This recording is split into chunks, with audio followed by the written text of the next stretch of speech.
Baik, seperti kita lihat bahwa saat ini produk-produk yang di pasaran sehari-hari itu ya, kita biasa atau membeli itu, misalnya baju bayi buat anak-anak kita, buat cucu, helm, kemudian tisu dan lain sebagainya. Nah, ini kita mencari logo yang ada SNI-nya. Nah, ini ada SNI-nya ini.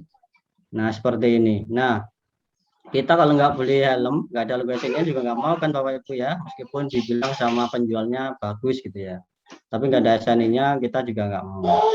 Kemudian yang selanjutnya untuk produk-produk kita juga ada untuk di sapi perah atau di bibit sapi perah, kemudian sapi Bali atau nanti sapi Madura, kemudian di ayam nih ya, ayam ras yang biasa kita makan itu DOC-nya. Kemudian ada produknya Stron ya, semen beku ini. Ini contohnya si Lucky ini. Ini dari mana ini? Nah, sama ini contohnya untuk yang semen beku ya. Selanjutnya apa yang mendasari tentang sertifikasi ini? Jadi regulasi apa saja yang kita dasar acuannya? Ya. Tadi sudah dijelaskan sama Bapak Andi bahwa di undang-undang kita, Undang-Undang 41 tahun 2014, yang mana perubahan dari nomor 18 2009 di ayat 1 di pasal 13 di ayat 6 di pasal 13 dikatakan bahwa setiap benih atau bibit yang beredar wajib memiliki sertifikat benih atau bibit yang memuat keterangan mengenai silsilah dari ciri-ciri keunggulannya. Kemudian dilanjutkan di ayat 7-nya, sertifikat dimaksud dikeluarkan oleh lembaga sertifikasi produk yang terakreditasi. Nah, ini. Yang kedua adalah yang ditunjuk oleh Menteri Pertanian. Jadi ini yang mendasari kegiatan sertifikasi kenapa benih dan bibit yang kita produksi ini harus bersertifikat. Selanjutnya di PP 48 dijelaskan juga, PP 48 ini mengatur tentang sumber daya genetik hewan dan perbibitan ternak. Jadi di pasal 59 itu menerangkan tentang pengawasan benih dan bibit. Jadi perlunya produk benih dan bibit itu diawasi agar sesuai standar gitu ya. Kemudian di Permentan 75 ini tentang pembentukan lembaga sertifikasi produk di bidang pertanian termasuk LSO. Kemudian di Permentan 42 pengawasan ini khususnya yang fungsional waspita ini sudah pada paham semua. Ya, di Permentan 10 ini khusus untuk yang peredaran dan penyediaan dan peredaran semen beku. Ya. Oke. Kemudian apa sih manfaatnya sertifikasi ini?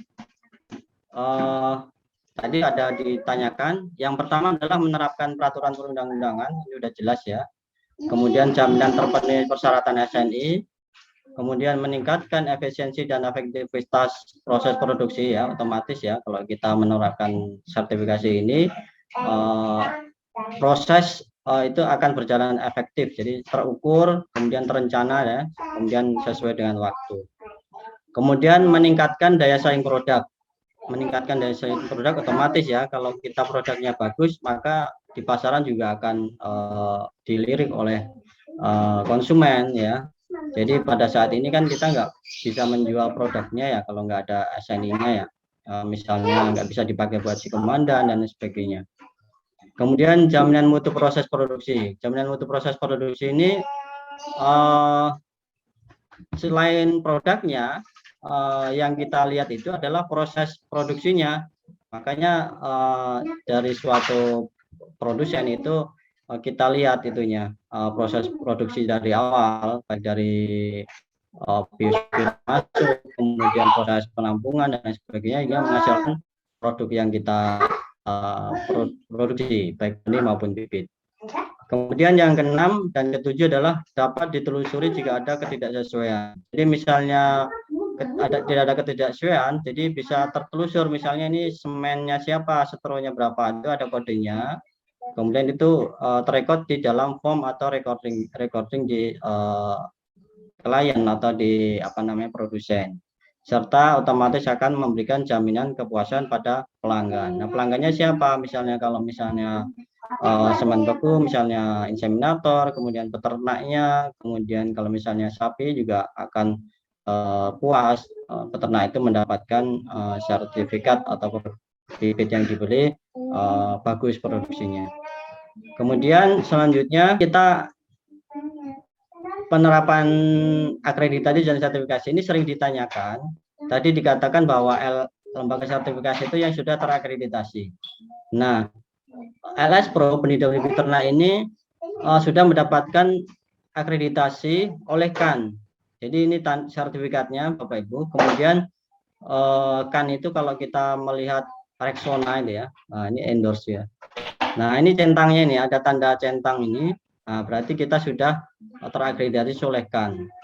CAN ini lembaga yang bisa mengakreditasi, artinya kalau sudah terakreditasi secara CAN berarti bisa memberikan proses sertifikasi ke lembaga atau produsen-produsen berikutnya.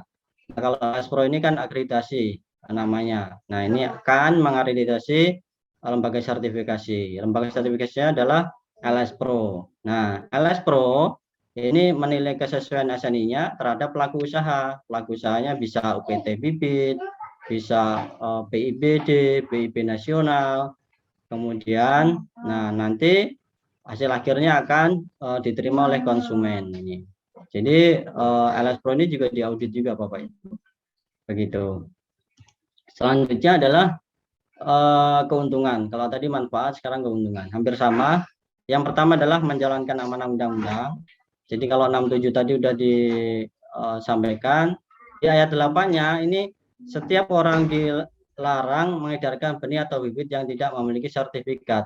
Nah, ini Bapak Ibu, mungkin Bapak Ibu selama ini lupa atau di undang-undangnya lama nggak dibuka. Jadi ayat 8 ini kita tidak boleh mengedarkan benih atau bibit yang tidak memiliki sertifikat ini. Jadi dilarang lah ya. Nanti sanksinya ada di pasal-pasal berikutnya. Nanti kita nggak membahas sanksi, yang kita hanya mempersyaratkan yang hal-hal yang dilakukan oleh produsen gitu. Kemudian yang kedua adalah perbaikan manajemen terus-menerus. Nanti ini akan lebih banyak disampaikan oleh klien, experience-nya bagaimana memperbaiki manajemen terus-menerus selama sertifikasi ini ya. Kemudian memperoleh jaminan tertulis terkait produknya, otomatis ya. Jaminan tertulisnya apa? Itu adalah adanya logo SNI. Kemudian dapat menjual produknya di seluruh Indonesia. Jadi perbaikan secara terus-menerus ini bisa melakukan surveillance ya di produk atau di instansi masing-masing, di organisasi masing-masing. Kemudian sertifikat produknya itu berkaitan dengan jaminan tertulisnya. Diberikan sertifikat nanti. Kemudian bisa menjual di seluruh Indonesia. Nah, saat ini bisa dilakukan di e-katalog. Misalnya kalau semen baku di Komandan, atau beberapa pengadaan yang lain untuk sapi bibit, misalnya harus speknya bibit ya. Spek bibit berarti harus ada sertifikat SNI. Kalau spek yang bukan bibit berarti tidak harus sertifikat LS Pro ya gitu. Begitu. Kemudian yang ketiga adalah menggunakan logo SNI di produknya. Jadi kalau misalnya semen beku, itu SNI-nya itu bisa ditaruh di setronya. Nah, ini. Jadi kalau setronya sapi ditaruh di sini, Pak. Bibit, ini bisa memakai di AirTag. AirTag ini bisa diceklek di AirTag atau di kalung atau di mana saja ya. Kemudian bisa juga beberapa di administrasi, di kop surat, ada logo LS Pro-nya di jasa samping, kalau misalnya seperti ISO dan sebagainya itu. Kemudian ada juga di box DOC ya, kalau misalnya ada yang menerapkan di DOC ayam ras ini, di box DOC. Nah, ini yang terkait dengan semen baku dan sapi atau kambing. Nah, selanjutnya bagaimana cara memperoleh sertifikat? Semoga yang tadi paham ya Pak Ibu, yang dari dasar-dasarnya.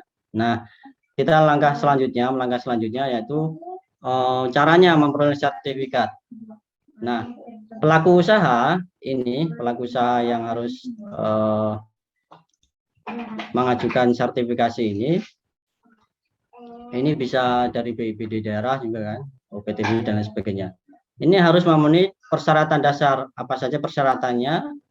Yaitu produsen tersebut ini memiliki sistem manajemen produksi, atau bisa dikatakan kalau sudah ISO ya, ISO 9001/2015, itu bisa dikatakan itu karena mencakup di dalamnya ada SOP-SOP terkait teknis.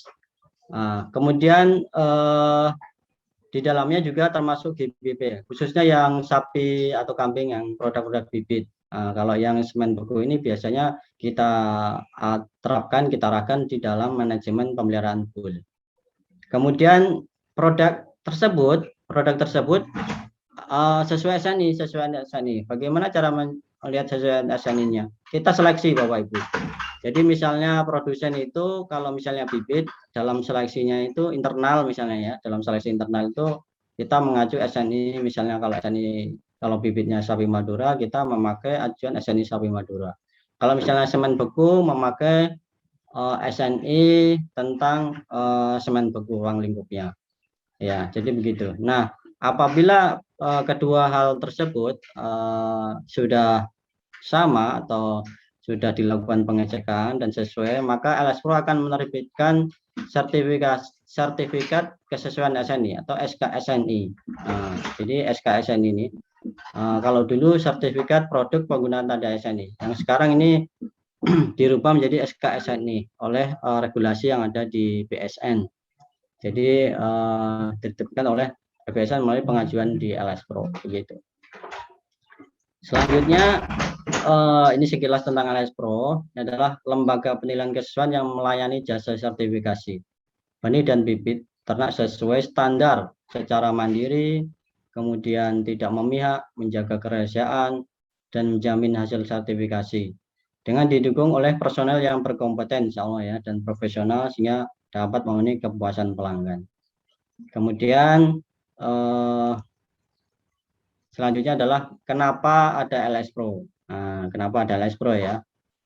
Nah, saat ini untuk menjamin kualitas benih dan bibit itu jadi yang diproduksi dan yang beredar itu telah sesuai dengan standar. Artinya dibutuhkan jaminan tertulis atau sertifikat. Jaminan tertulisnya itu berupa sertifikat. Misalnya Bapak Ibu membeli HP misalnya. Membeli HP dibilang sama produsennya atau penjualnya bilangnya bagus gitu ya. Tapi apa yang memberikan jaminan bagusnya itu? Jaminan bagusnya itu harusnya tertulis, itu adalah sertifikat.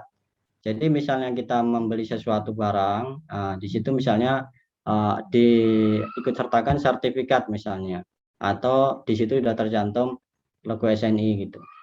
Kemudian yang kedua adalah sertifikat tersebut diperlukan dalam rangka pengamanan dan meningkatkan daya saing produk.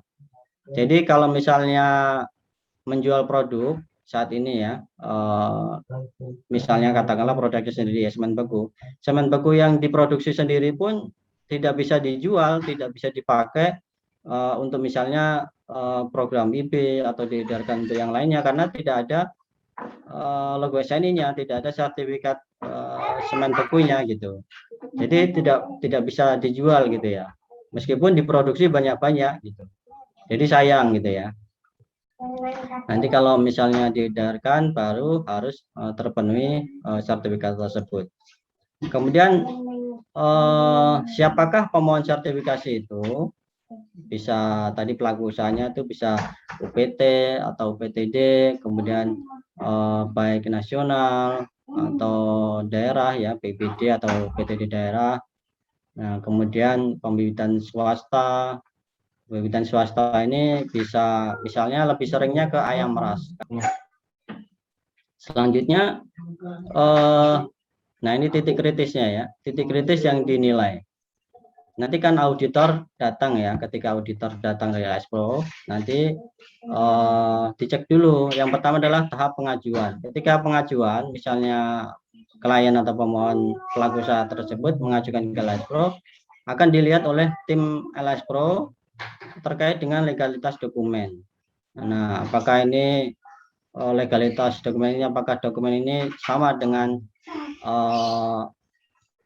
fisiknya ya, atau misalnya regulasi di daerah misalnya. Kemudian kelengkapan dan kebenaran, misalnya KTP-nya pemohon kok tidak sama dengan KTP misalnya pemiliknya gitu. Atau sudah dilakukan pemindahan kewenangan dan lain sebagainya. Nah, kemudian dicek juga kesesuaian lingkup produk yang tadi kita jelaskan apakah sesuai dengan SNI. Kemudian kedua adalah tahap audit. Tahap audit ini nanti akan dilihat juga dokumen normatif yang tadi sudah dicek. Kemudian audit kesesuaian di lapangan. Nanti kesesuaian di lapangan ini bisa produknya, kemudian bisa prosesnya.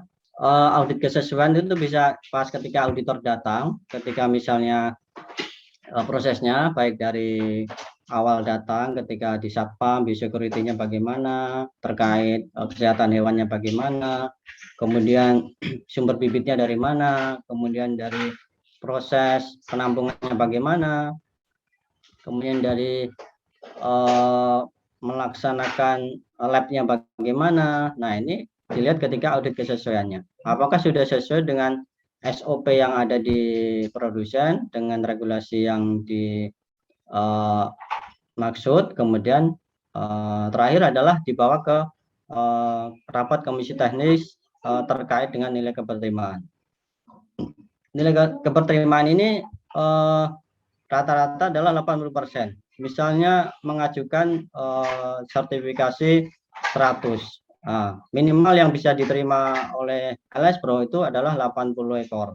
Jadi misalnya 100 full, 80 ekor bisa diterima. Atau misalnya 10 full, bisa 8 ekor bisa harus masuk. Nah, itu baru bisa dinyatakan bahwa produk tersebut bisa diberikan sertifikat. Ini contoh-contoh yang dilakukan ketika audit kesesuaian ya.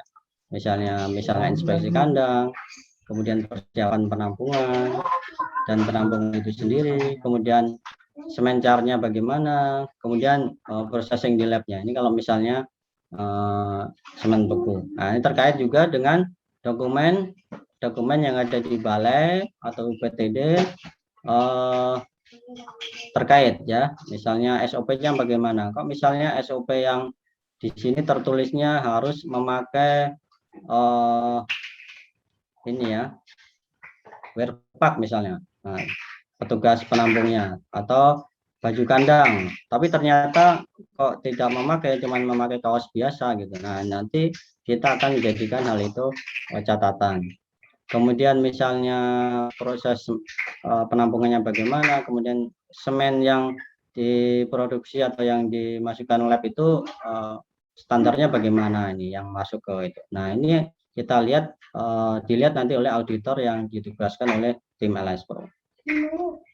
Sama dengan bibit ya, bibit misalnya kita juga inspeksi kandang ya. Ini inspeksi kandang itu katakanlah ini misalnya sapinya misalnya namanya Gatot Kaca misalnya. Tetapi kenapa dimasukkan di kandangnya Sri Kandi ini ya? Ini karena speknya aja beda gitu ya. Nah, misalnya ini salah memasukkan saja, misalnya airtag-nya juga sudah beda. Nah, ini nanti kan akan terkait misalnya ketika penjualan ataupun nanti ketika ditampung semennya, catatannya. Nanti akhirnya di produsennya atau sudah disebarkan ke masyarakat akan berdampak ke kualitas dan akan memberikan ini ya komplain pelanggan ya, komplain dari pelanggan. Nah, ini kalau bibit juga dites juga libidonya. Biasanya misalnya UPT-nya, UPT bibit misalnya, ini akan dibawa ke BIP nasional katakanlah begitu sapinya. Nah, kita LS Pro ini kita tugasnya juga akan melihat bagaimana libido dari masing-masing pejantan itu. Nah, ini kemudian diukur ya untuk sapi-sapi bibit ini ya. Untuk sapi-sapi bibit ini biasanya kalau SNI-nya misalnya sapi Madura atau sapi yang lain, kita ukur tinggi pundak, kemudian panjang badan, lingkar dada, lingkar skrotum, dan sebagainya. Jadi ada kualitatif dan kuantitatif. Baik. Selanjutnya ini contoh-contohnya ya. Selain teknisnya, kita lihat kesesuaiannya dengan dokumen yang ada di produsen tersebut. Ya ini misalnya pembersihan kandang dan sebagainya, bagaimana pemotongan kuku dan lain sebagainya, bagaimana pemberian pakan dan sebagainya, bagaimana. Selanjutnya ini saya ambilkan karena ada UPTD sapi Madura ya, kita ambil contoh tentang SNI bibit sapi Madura. Nah nanti produsen atau jelas masih connect. Baik ya. Nah nanti auditor yang datang ke UPT atau UPTD nanti akan mengaudit, salah satu acuannya adalah menggunakan SNI terkait, misalnya sapi Madura ya, saya potong bagian 2 Madura ini. Nah, kita akan cek oleh auditor, misalnya di usia 205 hari, kemudian 12 bulan, 24 bulan. Nah, nanti kesesuaian dengan pengukurannya bagaimana, recordingnya internal di UPTD-nya bagaimana. Ini contohnya aja, contoh apa namanya screenshot yang saya ambil. Sebenarnya ada persyaratan umum juga ya. Ini saya ambilkan untuk persyaratan yang kualitatif. Nah, ini yang kuantitatif, kualitatif ini, kuantitatif ini. Kemudian yang betina juga begitu. Nah, kita akan cek di lapangan dengan catatan recording yang ini dilakukan di balai. Gitu. Kemudian terkait dengan produk semen beku. Nah, ini kita ambil contohnya SNI semen beku. Jadi ada semen beku sapi yang kerbau, ini diambilkan yang sapi. Kemudian ini ada contoh-contoh SNI-nya, persyaratan yang diacu. Ini misalnya berasal dari pejantan unggul, kemudian pengambilan contohnya bagaimana. Ini salah satu alur sertifikasi ya, artinya ini gambaran umum prosesnya bagaimana sertifikasi tersebut oleh Alaspro. Jadi ini berjalan kurang lebih kalau formal ini sebenarnya 4 bulan lah maksimal. Misalnya pemohon mengajukan sertifikasi ini prosesnya, ini kemudian dilakukan pengecekan oleh manajemen administrasi. Nanti bagaimana dokumennya itu nanti akan terjadi atau hasilnya adalah dokumen terperiksa 1 misalnya, karena dicek audit kelengkapan dan kebenarannya. Jadi kemudian kalau misalnya udah lengkap semuanya, nah nanti akan menjadi dokumen terperiksa 2. Jadi audit kecukupannya dilakukan bertahap. Misalnya udah selesai atau kurang sedikit, nah nanti perlu perbaikan. Nah setelah selesai nanti kewenangannya itu dilempahkan ke auditor eksternal. Jadi tim LS Pro atau manajer puncak nanti memberikan tugas ke auditor eksternal untuk memeriksa dokumen dan audit kesesuaian nanti di lapangan. Nah nanti di lapangan yang tadi kita sampaikan tentang audit kesesuaiannya, kesesuaian terhadap SNI, kesesuaian terhadap SOP di balai, kesesuaian terhadap permentan dan lain sebagainya. Nah nanti kita cek satu-satu ya. Kemudian setelah selesai ini auditor akan membawa hasilnya ini ke rapat komisi teknis. Rapat komisi teknis ini adalah tim yang terdiri dari beberapa pakar yang akan menjadi apa istilahnya ya, menjadi wasit atau penentu gitu ya. Apakah hasil yang diambil di lapangan tadi ketika mengaudit, apakah sesuai dengan hal-hal yang dilakukan gitu ya. Misalnya hasil ujinya kok begini gitu ya, hasil uji di lab misalnya. Itu misalnya kita akan bahas, misalnya kok tidak sesuai dengan peraturan, misalnya konsentrasinya. Nah misalnya ini akan kita cek nanti. di rapat komisi teknis ini. Kemudian dari hal ini, kalau misalnya rapat komisi teknis ini memberikan persetujuan atau hal itu sudah sesuai dengan SNI, maka LS Pro akan mengeluarkan itu tadi sertifikat kesesuaian SNI atau SPPT SNI ya, yang sekarang SK SNI. Nah, ini akan diberikan ke produsen, misalnya BB Singosari ya. Nah, ini BB Singosari sudah banyak memberikan SPPT SNI atau sertifikat kesesuaian SNI, gitu. Nah, ini kalau misalnya tidak ada kendala dan sebagainya, ini sekitar 4 bulan selesai gitu, karena akan mengujikan di lab silang dan lain sebagainya gitu. Kemudian selanjutnya ini hal-hal tentang pendaftaran ya. Jadi permohonan itu bisa datang langsung, bisa lewat pos, bisa email. Nah, persyaratannya apa? Nah, persyaratannya sebenarnya nanti bisa kita sampaikan.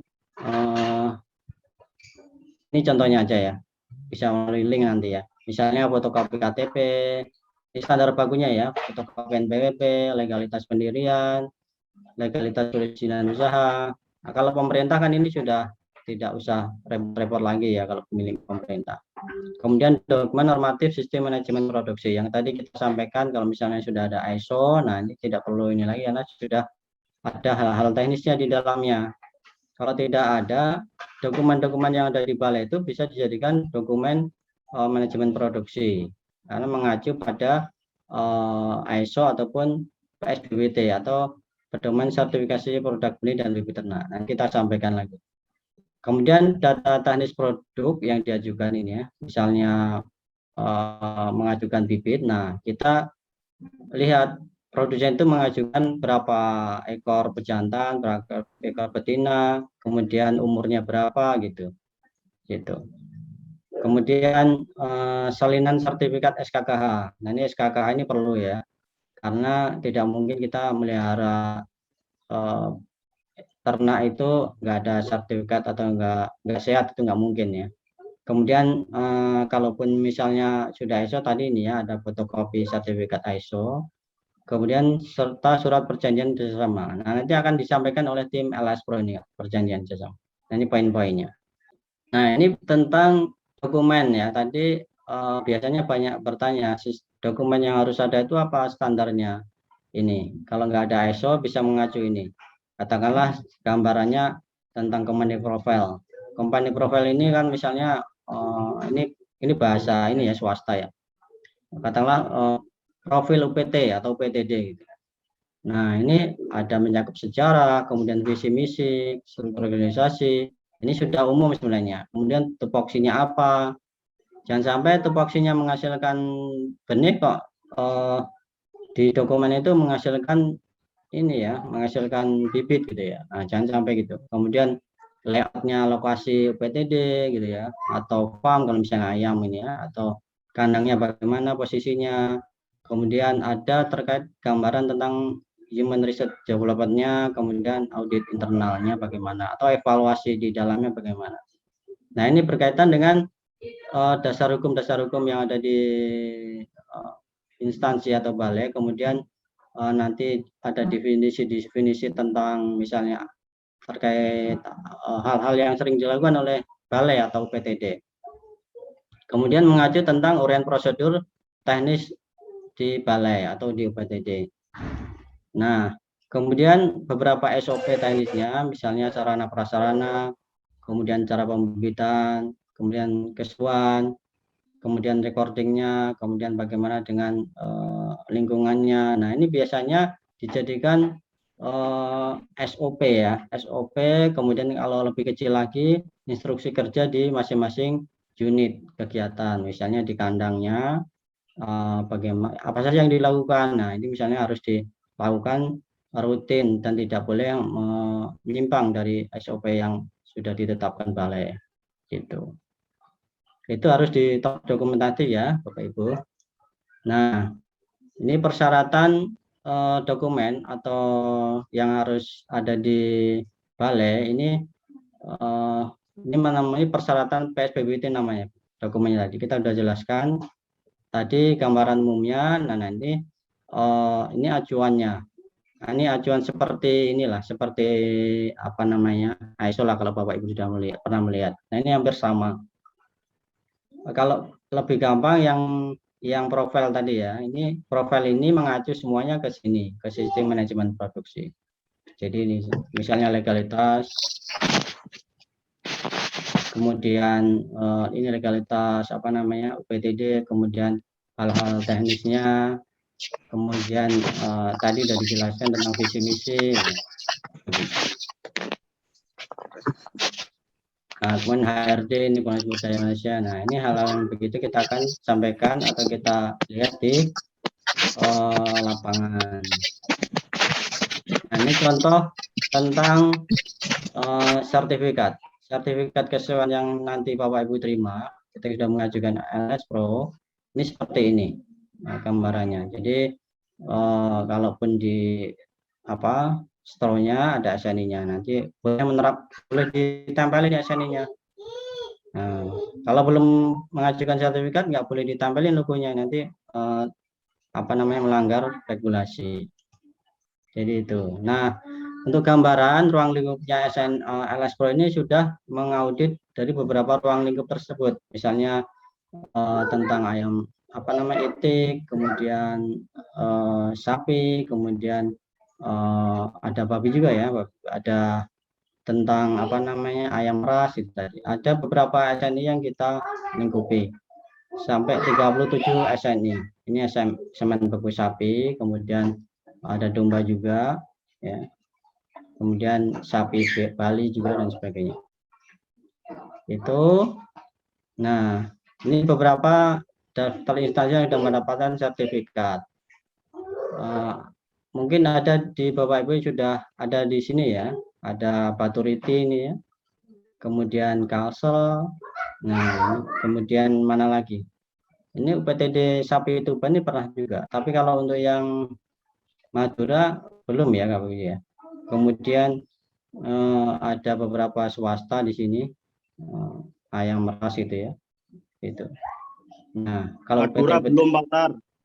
Belum ya? Madura belum. Oh ya. Oh, Pak Roman ya. Siap Pak Roman ya. Nah, ini. Oke. Terima kasih. Mungkin itu yang bisa kami sampaikan. Semoga bisa menjadi lebih paham ya.